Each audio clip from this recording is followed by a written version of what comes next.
선택의 연속입니다. 우리에게 선택은 참으로 중요합니다. 그 선택에 따라서 우리의 삶이 많이 달라지기 때문입니다. 배우자의 선택도 그렇고요. 그리고 직장도 그렇습니다. 요즘은 집을 언제 어디서 사야 되는 것도 참으로 중요합니다. 그리고 누구를 만나는 것도 참으로 중요합니다. 보통 만나는 친구를 보면 자기를 보는 것 같습니다. 더 중요한 것은 이생인가 저생인가 지금인가 미래인가 이생의 중점을 우리가 두고 살 것인가 영혼의 삶에 우리가 중점을 두고 살 것인가. 성경의 궁극적 관심은 어디에 있습니까? 성경은 이생을 위해 우리를 준비하는 것보다는 영혼을 위해 우리를 준비시키는 것입니다. 특히 구약은 우리에게 하나님을 계시하고 우리가 하나님과의 올바른 관계를 맺게 하는 것입니다. 하나님이 제시하는 우리의 방법은 하나님과 화해하는 것입니다. 독생자 어린 양 예수 그리스도를 보내서 이를 믿음으로 우리에게 가능하게 합니다. 우리의 힘과 능력으로 구원의 길에 이르지는 못하지만 믿음으로 누구나 가능합니다. 이게 복음입니다. 그리스도는 그 목적이 영원한 삶이지만 그 영혼을 지금 이 땅에서 가져와서 미리 가져와서 우리가 살아내는 것입니다. 그리스도인의 삶은 그리하여야 합니다. 우리의 삶의 목적은 영혼이지만 내가 발을 딛고 서 있는 곳은 현실입니다. 그러니 앞으로 보이는 미래의 구원과 지금 눈앞에 닥치는 현실과의 차이로 인한 갈등과 스트레스는 너무나 당연하게 다가옵니다. 그러니 우리가 그 차이 그리고 그 계획이 영혼적으로 우리가 기울다든지 그리고 영혼적으로 만나면 만날수록 우리는 믿음이 좋다고 표현하지만 100% 우리가 완전한 사람은 아무도 없습니다. 그런데 그 차이와 갭이 너무 커서 하나 분리를 시키고 살아요. 그래서 여기서는 그리스도인인데 저기 가면 뭡니까? 안 그리스도인이 되는 것입니다. 비그리스도인으로 살아가시는 분도 계시고 아예 그냥 갈등 없이 이생 쪽에 붙어서 그냥 생각 없이 살아가시는 분도 계십니다. 여하튼 우리가 믿음의 삶을 살아낸다는 것은 쉬운 일 아닙니다. 한번 우리가 주님을 만났거나 한번 절대의 세계를 경험하였다고 하여서 모든 일에 갈등 없이 하나님 편에 서서 우리가 굳건하게 믿음으로 우리가 살아가는 것은 참으로 쉬운 일이 아닌 것입니다. 우리가 지난주에 제가 나만이 요단강에서 흙을 가지고 갔다. 저 말씀이 지난주에 말씀을 전하고 물론 말씀을 전하는 준비하는 그 지난주도 말씀을 마찬가지지만 그 말씀이 이렇게 제가 머릿속에 마음속에 떠나지 않는 거예요. 도대체 하나님 아버지 나에게 주님을 만난 이 증거가 무엇입니까? 내가 주님을 만나는 흔적이 무엇입니까? 그런 생각이 들었어요. 그래서 이 나만이 요단강에서 흙을 퍼 가지고 갔다는 그 마음이 저의 마음 같아요. 우리가 믿음으로 산다는 것은 참으로 힘이 됩니다. 그래서 거기라도 그 흙조각이라도 우리가 버리는 흙조각이라도 우리가 부여잡고 믿음의 삶을 우리가 꼭 살아가야 된다는 말씀입니다.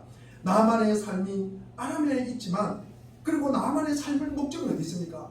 요단강에서 만난 하나님 그 영혼을 맛본 그 소망이 거기에 있다는 것입니다. 나만은 하나님의 절대 세계를 맛봤기 때문에 놓칠 수가 없습니다. 그 감격과 그 은혜를 잊을 수가 없었습니다. 그렇지만 살아내는 방법은 참으로 다양합니다. 흙을 가져가는 것만이 우리가 전부가 아니라 우리가 살아내는 방법은 너무나 다양합니다. 그 중에 우리가 어느 것을 선택을 하여야 할까? 오늘 본문은 선택의 갈림길에서 라는 제목으로 삼았습니다. 로보암의 가장 큰 소원은 권력을 장악하여 온 이스라엘을 통치하는 것입니다. 그는 온 백성이 자기에게 충성되기를 바랐습니다. 그는 최고가 되기를 바랐습니다. 사실 왕이라면 누구라도 이 정도 소원을 아마 가질 수 있습니다. 사진에 보면은 그리하시면 우리 사진에 보시면은 그리하시면 우리가 왕을 섬기겠습니다. 우리가 7절에 보면은 영원히 우리가 왕의 종이 되겠다고 합니다. 어떻게 하면 백성들이 왕인 자기를 잘 따르고 섬길 것인가? 여기서 로보암은 그 목적을 이룰 수 있는 두 가지 방법을 놓고 양자택일을 해야만 했습니다. 하나는 이 여로보암, 제가 칠판에 이 자리에 꼭 한번 썼습니다. 사울이 이스라엘 초대 왕이고 두 번째 왕이 누구십니까? 다윗이고 세 번째 왕은요? 솔로몬입니다. 솔로몬 때 이 아들이 솔로몬의 아들이 누구라고요? 로보암입니다. 그런데 느밧의 아들 여로보암이 있어요.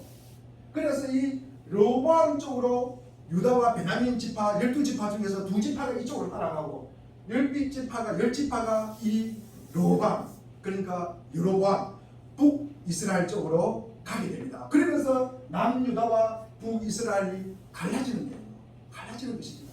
그 결정적인 원인이 무엇입니까? 이 로밤에 있다는 거죠. 이 로밤이 오늘 그 선택에 있는 것입니다. 원로들이 이야기하는 것을 내가 들을 것인가, 안 그러면 젊은 신하들이 하는, 친구들이 하는 그 이야기를 들을 것인가, 거기에 따라서 이 이스라엘의 운명이 갈라진다는 것입니다. 우리가 하나는 이것입니다. 이게 여로보암의 휘하에 있는 사람들이 좋아했을 뿐만 아니라 원로인 노인들이 추천하는 방식입니다. 우리 7절 한번 읽어보겠습니다. 오늘 7절 말씀을 읽겠습니다. 시작. 그들이 대답하되 왕이 만일 이 백성을 위하여 기쁘게 하고 선함을 하시면 그들이 영원히 왕의 종이 되게 하나. 이 왕이 누구니까? 영원히 왕. 이게 르호보암 왕입니다. 그래서 평생 우리가 주님이 우리에게 너그럽게 대해주시면 내가 왕의 종이 되겠습니다. 이 르호보암의 종이 되겠다고 이야기를 합니다. 이게 원로들이 하는 이야기입니다. 다른 하나는 젊은이들이 제안하는 방법입니다. 이제 임금님께서는 임금님의 아버지, 이 르호보암의 아버지가 누구라고요? 솔로몬이에요. 솔로몬. 그렇습니다. 이 임금께서는 이 왕의 아버지 솔로몬께서 우리에게 배우신 중노동과 그가 우리에게 주신 이 무거운 멍에를 더 무겁게 메워 주십시오. 이 두 가지 방안, 이 두 가지 제안, 이 두 가지 생각 모두 같은 목적을 이루기 위해서 제안되었습니다. 같은 목적이라는 건 무엇인가? 이 르호보암이 통치를 잘하는 것입니다. 통치를 잘하는 것입니다. 차이가 있다면 목적이 아니라 그 목적을 이루는 방법입니다. 고역이나 무거운 세금을 가볍게 하느냐, 원로들은 그것을 제안합니다. 그리고 더 무겁게 하느냐, 이 젊은 신하들은 더 무겁게 해야 된다고 이야기합니다. 어느 것이 왕의 입장에서 잘 통치하는 것인가? 이 결정은 누구에게 있는 것입니까? 르호보암에게 있는 것입니다. 여기서 우리 각자의 인생도 놀라울 정도로 이와 똑같다는 사실을 아십니까? 우리도 모두 르호보암처럼 인생을 시작합니다. 나름의 생각과 소원을 갖습니다. 그리고 하고 싶은 것들을 가지고 인생을 우리가 출발합니다. 우리 모두 르호보암처럼 목적과 목표가 있습니다. 물론 우리가 목적이 다 똑같다고 우리가 이야기할 수는 없습니다. 그렇지만 어떤 의미에서 우리는 모두 다 풍성한 삶을 살고자 합니다. 더 갖고 싶고, 더 많이 갖고 싶고요, 더 높이 되고 싶은 것. 그래서 우리의 인생을 우리에게 달라고 아우성칩니다. 르호보암이 통치를 원했듯이 우리 모두 최고의 삶을 살며 인생에서 가장 좋은 것을 얻어내고 싶어합니다. 물론 사람마다 표현하는 방식이 약간씩 다릅니다. 그러나 그 밑에 깔려있는 생각은 동일합니다. 어떤 사람은 그것을 행복이라고 이야기해요. 어떤 사람은 그것을 주님에게 기쁨이라고 이야기합니다. 어떤 사람은 그것을 지식이라고 표현합니다. 지혜라고 표현합니다. 그리고 명철을 얻는 문제라고 이야기합니다. 또 어떤 사람들은 그것을 삶이나 실제 생활에 관련되어서 더 노골적으로 이야기합니다. 더 큰 집을 원합니다. 더 많이 원하고요. 그리고 어떤 이는 그것을 하나님을 기쁘게 해드리는 소원이라고 합니다. 본인이 나에게 더 많이 주고 더 큰 거 주고 더 높여주면은 그것이 하나님께 영광이라고 그것을 연결을 시킵니다. 이처럼 우리 모두 대놓고 나를 높여주세요, 대놓고 나를 갖다가 크게 해주세요 라고 말하지 않지만도 그 밑바닥에 깔려있는 것은 뭡니까? 그것이 깔려있다는 것입니다. 우리는 다 포장을 해서 뭐라고 이야기합니까? 하나님께 영광 돌린다고 이야기합니다. 이처럼 우리 모두에게 어떤 소망을 가슴에 품은 채 자신이 품은 야망을 소중히 키워가며 서로 다른 형태로 인생을 시작합니다. 사실 모든 사람은 풍성한 삶을 살고자 하는 생각으로 인생을 시작합니다. 우리도 르호보암처럼 처음부터 두 가지 가능성에 직면합니다. 한편으로는 성경이 주장하는 길이 있고 다른 한편으로는 동시대인의 견해와 그리고 현대 사상이 선호하는 것을 주창하는 길이 있습니다.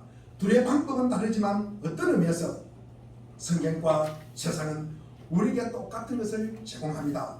일부러 우리가 내가 잘못된 길을 가겠다, 나는 이 땅을 실패하며 살겠다, 그런 사람은 아무도 없습니다. 세상과 세상의 방식은 우리가 소원과 목표를 이룰 수 있도록 도와주는 것을 최대의 관심으로 갖습니다. 세상도 마찬가지입니다. 세상은 우리의 늘 좋은 친구라고 이야기합니다. 세상은 우리에게 찾아와서 늘 우리의 친구고 잘 된다고 이야기합니다. 이렇게 하면 잘 된다고 이야기합니다. 성경은 우리에게 찾아와서 또 우리에게 무엇이 최선이며 우리가 어떻게 참된 생명을 얻을 수 있는가를 또 말해주고 있습니다. 세상과 세상의 사상도 우리에게 찾아와 똑같은 말을 합니다. 우리가 지나가다가 전철 앞에 보면은 도를 아십니까? 이 사람들도 마찬가지입니다. 조상의 공덕으로 우리에게 뭐 한다? 풍성한 삶을 살게 해주겠다는 것입니다. 그래서 조상에게 제사하라는 것입니다. 차이가 있다면 방법뿐입니다. 모두 다 우리에게 인생과 진리, 행복과 기쁨 그리고 풍성함을 우리가 바랄 수 있는 모든 것을 주겠다고 제안합니다. 로보암이 노인들과 먼저 상의합니다. 여기서 실정이 나거나 멀어지거나 거절하게 되면 세상과 세상의 사상을 따라가게 됩니다. 우리가 8절을 한번 읽어보겠습니다. 8절 시작. 왕이 원로들이 가르치는 것을 버리고 그 앞에 모시고 있는 자기와 함께 자라는 젊은 신하들과 의논하여. 8절 첫머리에 보면 그는 먼저 원로들이 가르치는 것을 버리고 라고 되어 있습니다. 이게 지금 젊은 신하들의 말을 갖다가 듣기 전입니다. 원로들의 이야기를 버립니다. 그 이유가 무엇일까? 그 이유가 무엇일까?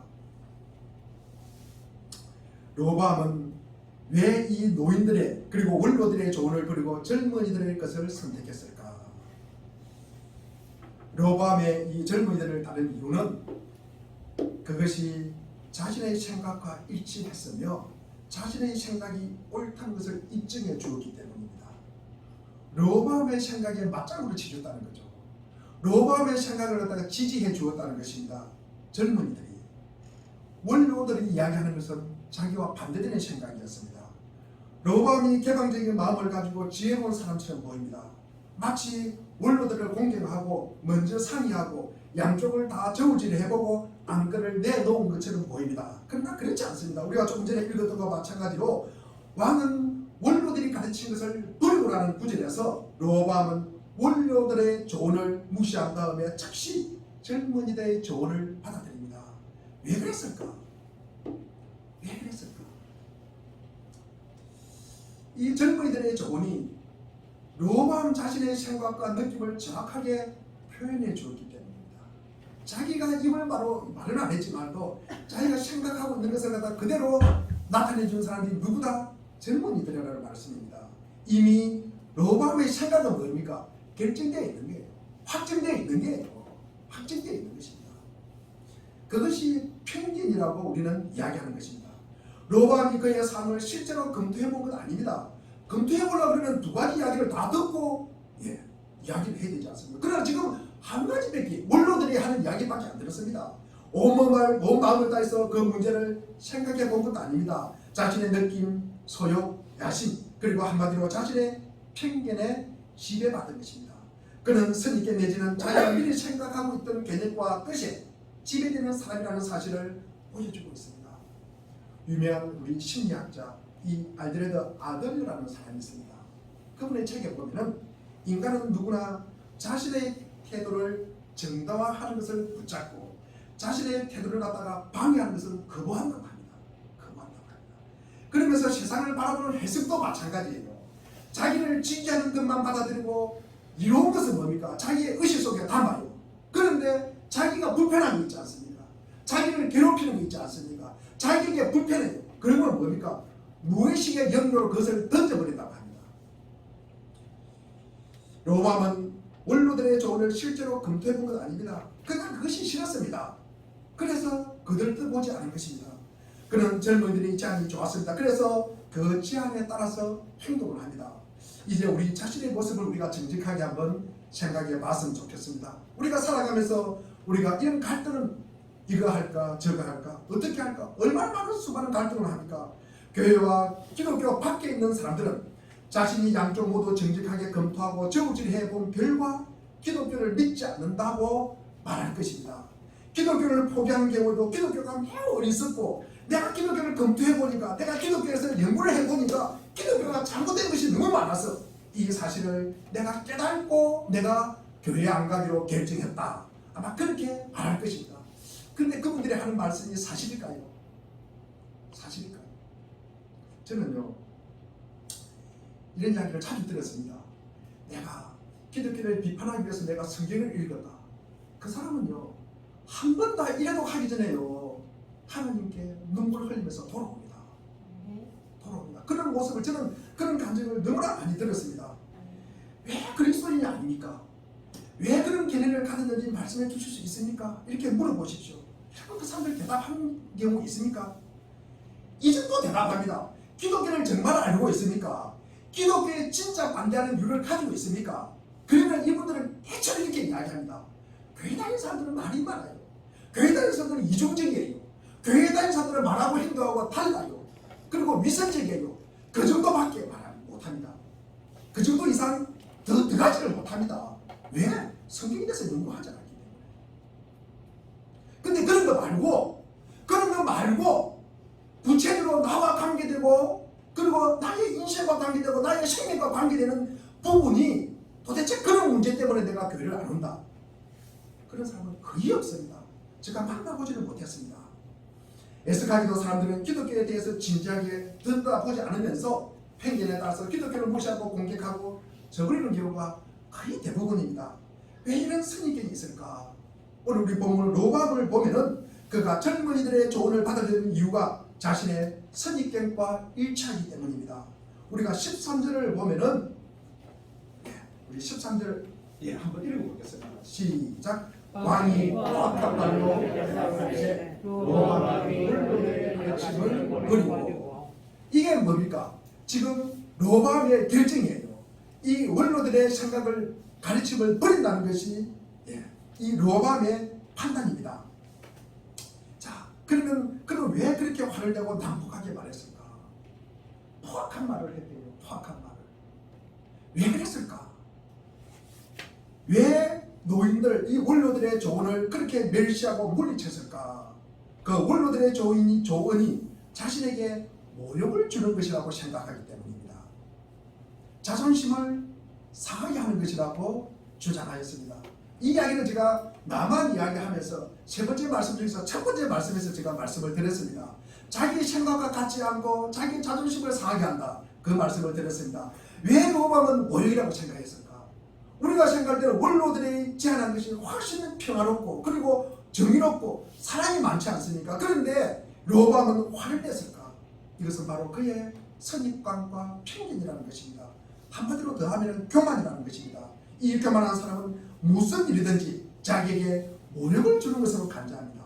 자기와 생각을 다르면 모욕을 준다고 생각합니다. 그러니까 버럭버럭 화를 냅니다. 잘 틀어집니다. 주위에 혹시 잘 토라지는 사람이 있습니까? 잘 삐지는 사람이 있습니까? 로밤이 모욕을 받아들이는 것은 우선 이 제안을 받아들인다는 거죠. 그런데 그가 아버지한테 이어받은 그 위치가 잘못되었다는 사실을 갖다가 인정하는 것입니다. 그의 이 로밤의 아버지가 누굽니까? 솔로몬이지 않습니까? 이 솔로몬이 고역과 무거운 멍에를 갖다가 매개했다는 것입니다. 그것을 갖다가 인정했다는 것입니다. 원로들은 그것을 좀 가볍게 해달라고 그랬잖아요. 그의 아버지가 메워준 이 무거운 멍에를 가볍게 해달라고 원로들이 제안을 했습니다. 그렇게 하도록 요구를 갖다가 받아들인다는 것은 로밤이 원로들의 말이 옳다는 사실을 인정하는 거예요. 다시 말해서 이것은 뭡니까? 자기 아버지 솔로몬이 잘못했다는 것을 갖다가 인정하는 것입니다. 그게 싫었던 거죠. 원로들의 제안이 로밤의 자존심을 건드리는 또 이유가 있습니다. 그것이 왕이라는 자리와 직책에 대해서 그가 품고 있던 생각에서 어긋났기 때문입니다. 이 정도 왕이 되면 백성들 나에게 굽신굽신하고 그리고 충성하고 봉사를 다해야 된다고 생각합니다. 로밤은 이 원로들이 말이 다 맞다 해도 그는 원로들이 주장하는 대로 허리를 굽혀가면서 그들이 제시하는 조건에 따라서 충성을 얻고 싶지는 않았습니다. 왕이 백성들의 제안을 듣는다는 것, 이것은 본인이 기분 나쁜 거예요. 본인이 정책을 입안하고 제안하고 말을 하고 명령하고 훈련을 해야 되는데 백성들이 하는 제안을 갖다가 자기가 받아들인다는 것은 엄청나게 자존심이 상한 거예요. 백성이 제시하는 조건에 따라서 그렇게 내가 충성을 얻으면 많아. 자신이 어떤 행동의 결과가 아닌 누군가가 제시한 것에 순순히 따른 결과로 자기가 원하는 것을 얻는다는 것, 이것은 본인이 자존심이 상한 거예요. 무엇보다도 자기 자신의 체제가 잘못된 사실을 인정하고 승인을 하면서 그 대가로 자기가 원하는 충성을 받으면 뭐하냐는 거죠. 그런 것이 자존심이 상합니다. 생각조차 할 수 있는 아주 모욕적인 일이라고 생각을 합니다. 그래서 첫 번째 조건을 거절하고 두 번째 젊은이들이 하는 조건을 받아들입니다. 나의 자존심이 상해요. 나를 모욕해요. 이런 선입관의 그런을 추적해보면 늘 교만입니다. 그의 마음의 바탕에 뭐가 있습니까? 내가 능력이 있다는 게요. 내가 잘났다는 게요. 나는 지금 잘하고 있다는 게요. 내가 늘 중심이라는 게요. 삶의 기준이 자기라는 말씀입니다. 오늘날 종교에 대해 갖는 편견 역시 똑같습니다. 사람들이 무엇 때문에 기독교를 반대합니까? 생명과 기쁨과 행복과 진리에 대한 지식을 높여주는 이 복음을 거절하는 이유가 도대체 무엇이 있을까? 사람들이 복음을 모욕적으로 그리고 참을 수 없는 것으로 생각하는 것은 복음이 처음부터 회개하라고 합니다. 자신의 잘못과 죄를 갖다가 인정하라고 요구하기 때문입니다. 나를 보면은 괜찮아요. 아니 저 말고 자기 스스로 납니다. 나보고 좀 괜찮아요. 좀 얼굴도 괜찮고 그리고 먹고 살만하고요. 뭐 괜찮은 직장 다니고요. 그리고 건강하고요. 그리고 이번에 제가 이렇게 국가 지원금 25만 원을 받았습니다. 제가. 받으면서도 이것을 받지 않는 사람은 어떤 생각을 할까? 굉장히 기분 좋아할 것 같아요. 기분 좋아할 것 같아요. 나는 상위 12%에 속하는 거예요. 그게 12만 원, 25만 원이 중요한 게 아니지 않습니까? 내가 안 받는 그게 중요한 거예요. 그것이 자기에게 주는 이 프라이드, 이 기쁨이 엄청나기 때문입니다. 자본주의 사회에서 내가 이번에 상생지원금 25만 원 안 받는다. 그러면 내가 성공한 사람 아닌가? 아마 이런 생각을 할 것입니다. 그런데 복음은요, 우리에게 현재 우리의 모습이 옳지 못하다고 이야기하는 거예요. 그것을 인정하고 진료하게 요구하는 것입니다. 제가 주일마다 그 말씀을 하잖아요. 그게 뭡니까? 우리의 자존심을 건드린다는 거예요. 누구나 우리가 더 나아질 수 있다는 사실은 얼마든지 인정할 용의가 있습니다. 그러나 우리가 이미 나쁘다는 사실을 인정하래요. 우리가 10편 51편 5절에 보니까 우리가 제약 중에 출생하고 죄중에 잉태하였다는 사실을 갖다가 인정할 용의가 없습니다. 우리 모두 앞에 나아갈 용기는 얼마든지 있습니다. 우리가 열심히 노력하는 것은 얼마든지 할 수 있습니다. 요한복음 3장 7절에 보면은 너는 반드시 거듭나야 한다고 말합니다. 이 복음의 말을 우리는 싫어한다는 말씀입니다. 우리가 가진 것은 쓸모없으며 우리가 반드시 새로 창조되어야 한다는 소리, 이 소리를 들으면 벌컥 화가 납니다. 내가 뭘 잘못했다고, 나를 갖다가 새로 만들어라 그래. 거듭나야 한다 그러네. 이 엄마 뱃속에 들어갔다 나와야 되나? 이렇게 이야기한다는 것입니다. 바리새인들이 예수 그리스도를 거절하고 결국 십자가에 못 박은 이유가 무엇입니까? 예수 그리스도께서 그들에게 죄를 깨닫게 했다는 거죠. 너희 자신을 봐라. 너가 지금까지 살은 거 봐라. 하나님이 계시는 것을 왜 인정하지 않는다? 너희들이 지안에 있다는 사실을 갖다가 인정을 해라. 나 진짜 괜찮은 사람인데 이 바리새인들은 뭡니까? 나는 말씀대로 살라고 얼마든지 노력하고 그것을 할 수가 있어요. 그러나 자기를 죄인이라고 하는 것은 너무나 듣기 싫은 소리입니다. 이 시대도 자존심이 상해요. 내 생각과 다르다는 이유로 예수 그리스도와 그분의 복음을 거절하고 그리고 그와 반대되는 세상의 교훈을 받아들입니다. 세상은 그들을 칭찬하고 시켜 세워주기 때문입니다. 갈 때마다 대우받아요. 그뿐인 줄 아십니까? 복음은 우리의 모습이 잘못되었다고 말해줄 뿐만 아니라 오직 복음으로만, 내가 열심히 하면 된다는 말씀이 아니라 오직 복음으로만 우리를 갖다가 바르게 해줄 수 있다고 생각하고 있습니다. 그러면서 우리에게 그 사실을 받아들이라고 합니다. 복음이 우리 자신의 힘으로는, 우리 안에 있는 것으로는 할 수 없는 것을 말해주기 때문입니다. 그것 때문에 갈등이 생기는 거예요. 우리는 우리 자신과 우리의 능력을 확실하게 믿고 있습니다. 타인의 도움 없이 우리 힘으로 우리 자신을 구원하고 싶어 합니다. 또 그렇게 할 수 있다고 착각을 합니다. 우리가 할 수 있는 것, 이 세상과 이 세상의 지식, 과학과 그것을 믿습니다. 우리가 하나님을 발견할 수 있다고 생각합니다. 새 세상과 새로운 사회와 새로운 질서를 우리가 만들어낼 수 있다고 주장합니다. 우리 자신이 행복과 기쁨과 진리를 발견할 수 있다고 우리는 생각합니다. 그러나 복음은 다르게 말하고 있습니다. 복음은 다르게 말해요. 우리는 그렇게 할 수 없으므로 하나님 나라에 들어가고 싶으면 어린아이처럼 되라고 합니다. 이게 말이 됩니까? 얼마나 모욕적입니까? 나만이 그랬잖아요. 요단강에서 7번 씻으라. 이게 지금 어린아이 장난하는 것입니까? 그리스도가 하나님의 아들이라 하더라도 우리 자신을 다른 사람 앞에, 다른 사람에게 무기력하게 맡겨야 된다는 것, 맡겨야 된다는 것, 이것이 하나님을 뵙고 천국에 들어갈 수 있다는 사실을 믿어야 한다니 우리 자신이 얼마나 나약하고 무가치하게 느껴집니까? 그게 싫었던 거죠. 그게 싫은 것입니다. 그리스도께서 실제로 우리 대신 죽어서 우리의 죄값을 지불하고 우리가 받은 행벌 대신 담당하셨다는 사실을 믿어야 하다니 왜 그래야 한단 말일까? 그런 것은 머리가 나쁜 사람이나 감상주의에 빠져 있는 사람들, 좀 모자란 사람들, 무지랭이들이, 그리고 일자 무식인 야만인들에게나 통하는 생각이다. 현대인을 살아가는 사람들은 그런 말을 하다니 지금 어느 세대인데 아주 모욕적이고 부도덕한 개념이다. 생각할 수 없는 일이고 생각조차 할 가치가 없는 것이다. 그런 생각을 그냥 무시해버렸다. 그래서 증오하고 싫어하는 것입니다. 우리는 우리 자신을 구원하되 우리 힘으로 어떻게 구원할 수 있는지를 말해주는 가르침은 너무나 좋아합니다. 얼마든지 그것은 들을 용기가 있습니다. 그래서 아마 구원을 받으려고 하면 천일 세백제단을 쌓아라, 1억을 헌금해라, 이것이 아마 훨씬 더 아마 좋아하고 기분 좋아할 것입니다.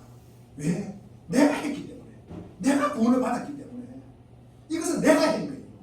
그러니까 그것을 너무 좋아한다는 거죠. 그러나 우리가 우리 자신을 구원할 수 있기 때문에 하나님이 그리스도 안에서 대신 구원해 주셨다고 말하는 복음을 들으면 모욕감을 느낀다는 거예요. 나를 무시한다는 거죠. 자존심이 상한다는 것입니다. 결국 하나님이 복음을 거절하는 근본적인 궁극적인 원인이 어디 있습니까? 자신을 믿는 거예요. 자신이 중심이라는 거예요. 자신의 능력과 그리고 자신이 믿기 때문입니다. 우리는 르호보암이 너희들의 가르침을 버리고 젊은이들의 조언을 따른 원인을 우리가 살펴보았습니다. 우리는 그것이 르호보암에게 사실임을 인정합니다. 그런데 우리에게 생각해보면 우리는 어떨까? 아무 편견 없이 정직하게 우리가 자신을 바라보기를 바랍니다. 자신의 교만을 바라보기를 바랍니다. 그것을 미워하고 버리시기를 바랍니다. 두 번째로 르호보암은 왜 너희들의 가르침을 들어야 했을까? 우리는 이제까지 르호보암이 원로들의 제안을 버리고 왜 젊은이들의 조언을 갖다가 받아들였을까? 원로인 너희들의 제안이 훨씬 공의와 정의와 사랑이 있고 하나님의 뜻에 적합합니다. 또 르호보암에 대해서 백성들이 충성과 헌신을 다해 왕을 섬기겠다고 합니다. 그런데도 원로들의 제안이 모욕감을 주고 자존심을 상해하며 내 생각과 일치하지 않다는 편견과 교만으로 원로들의 제안을 버려버립니다. 이번에는 르호보암이 왜 정반대되는 선택을 했어야 하는지, 즉 르호보암은 왜 노인들의 원로들의 가르침을 들어야 했을까? 우리 모두에게 해당되는 말입니다. 사실 르호보암의 첫 번째 조언자인 학문과 노련한 경험을 갖춘 이 원로들이었다는 점만으로도 르호보암은 그들에게 충분한 영향을 받아야 합니다. 이 원로들의 말에 귀를 갖다가 충분히 기울여낼 이유가 있다는 말씀입니다. 그렇다고 해서 노인들의 말이 항상 옳다는 말은 아닙니다. 역사를 보면 대부분의 개혁과 부흥은 젊은이들을 도구로 일어났습니다. 반면에 과거를 완전히 무시한 채 전통에 의해 우리에게 전수되어 온 것들, 그리고 단순히 과거에서 왔다는 이유 하나로 모두 내던지는 것도 마찬가지로 어리석고 우둔한 일입니다. 르호보암에게는 이 원로들의 나이와 지혜, 그리고 지식, 맹철, 이런 것들이 별로 소용이 없었습니다.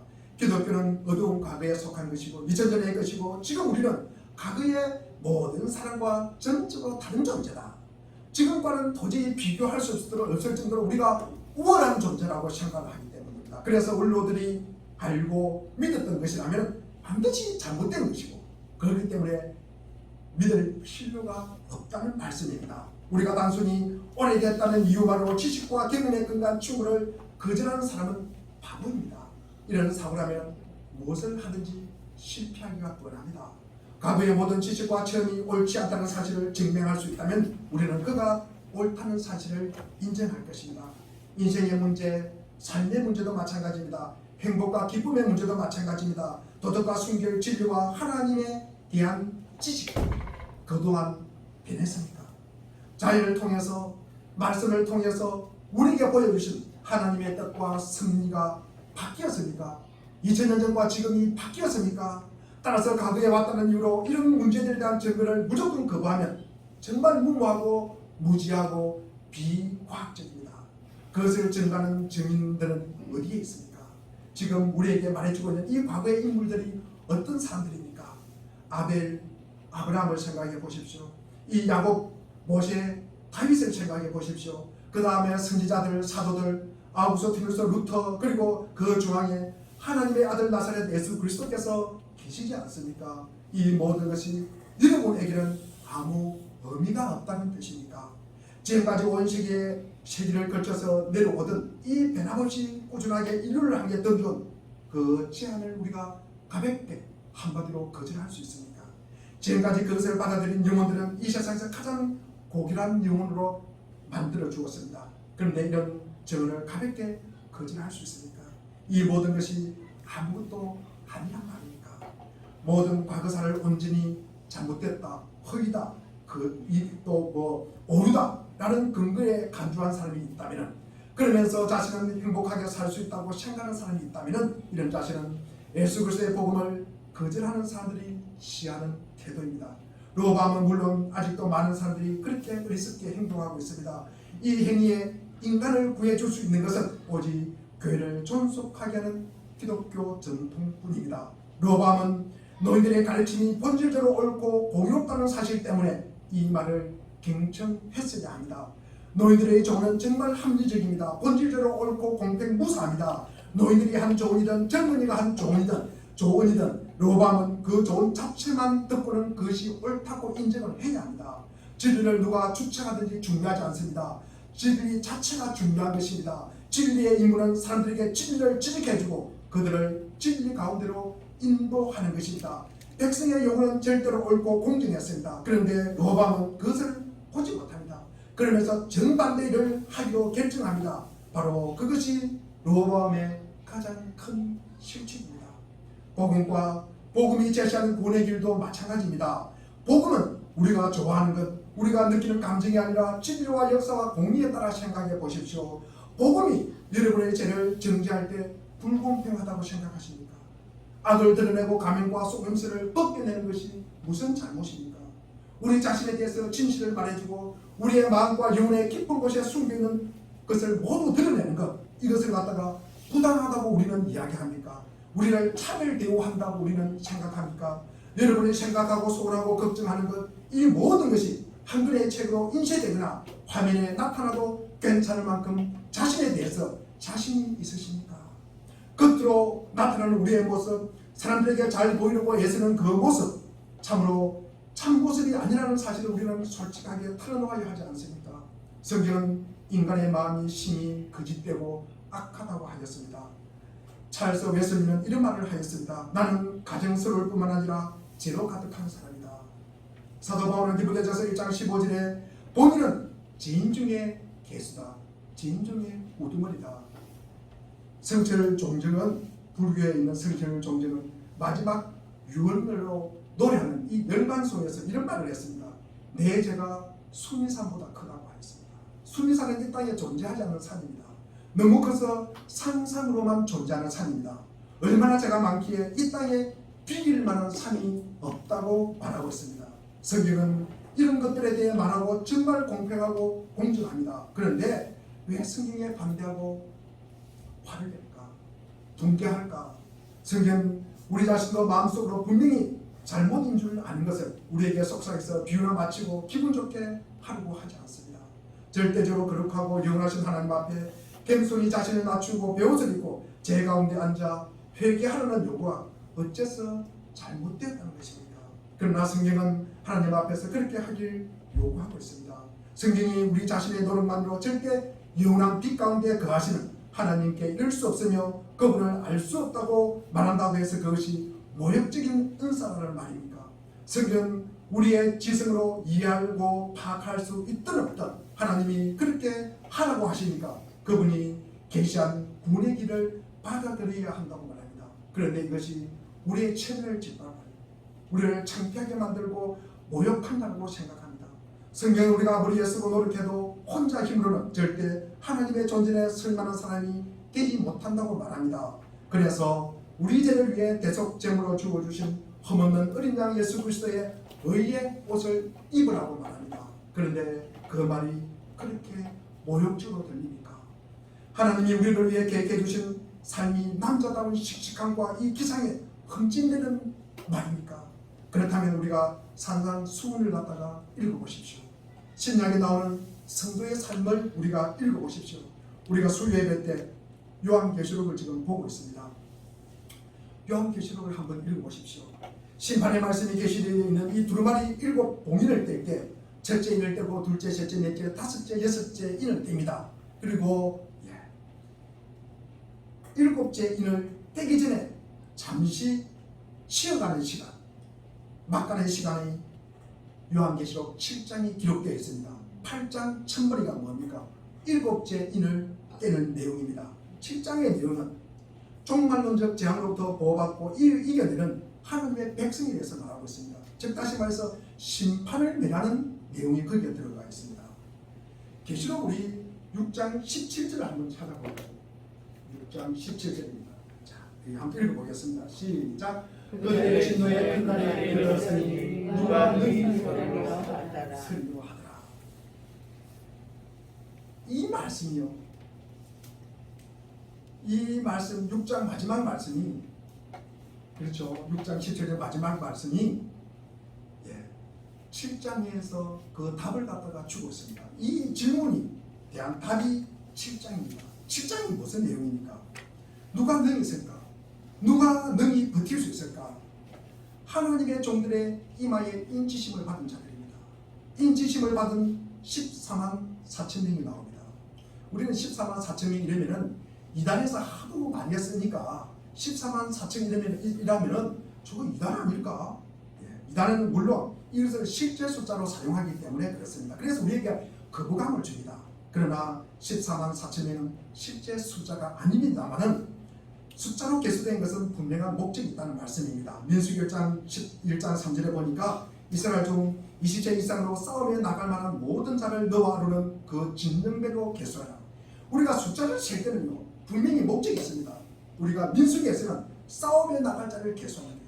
그렇다면 14만 4천 명은 단순히 신실한 공동체가 아니라 그냥 교회에 왔다리 갔다리 하는 것이 아니라 이 세상에 복음의 깃발을 높이 들고 하나님의 통치를 권하는 왕적 메시아의 전투를 하는 교회로 하나님의 교회 공동체를 상징적으로 우리가 말하고 있는 것입니다.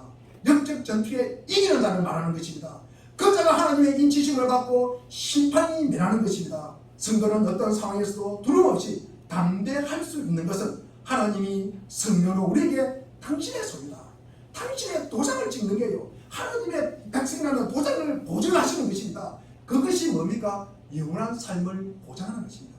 그래도 복음과 복음의 도에 우리가 반대할 것입니까? 복음은 바로 하나님 자신의 진리입니다. 로밤은 노인들의 말을 들었어야 했습니다. 단순히 그들이 노인이기 때문이 아니라 그들의 가르침이 본질적으로 옳고 공의로웠기 때문입니다. 뿐만 아니라 그들의 가르침은 로밤이 가장 바랐던 것을 약속하고 보장해 주고 있습니다. 7절에 로밤은 자기가 잘 통치를 하는 것입니다. 제가 조금 전에도 말씀을 드렸지만도 백성들이 자기를 잘 섬기는 것입니다. 그것이 7절에 기록되어 있습니다. 우리는 왕을 갖다가 왕의 종이 될 것이라고 이야기합니다. 그것이 로밤의 소원이지 않습니까? 그런데 로밤은 이 길을 버릴 뿐입니다. 자기 자신이 더 나은 길을 알고 있다고 생각했기 때문입니다. 그 결과 어떻게 되었는지를 여러분은 잘 아실 것입니다. 바르고 참된 길을 거절한 로밤은 결국 완전한 실패자가 되고 말입니다. 얼마나 비극적인 일입니까? 옛날 이야기입니까? 이스라엘과 남과 북이 나누어집니다. 힘없이 나라가 빼앗기고 호레의 신세로, 바벨론 호레의 신세로 전락하게 됩니다. 그래서 하나님의 말씀을 듣고 경청하십시오. 복음의 말씀이 때로는 우리를 모욕하고 내 생각과 다르지만 계시록 1장 3절에는 하나님의 말씀을 듣고 읽고 지키는 자가 뭐하다고요?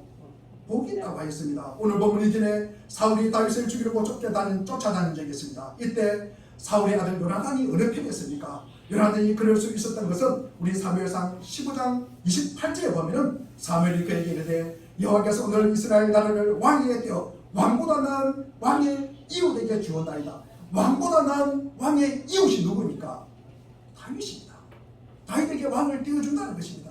사무엘상 20장 15절에 여호와께서 너 다윗의 대적을 시멘에서 다 끊어버리실 때 너는 내 인자함을 내 집에서 영원히 끊이지 말라.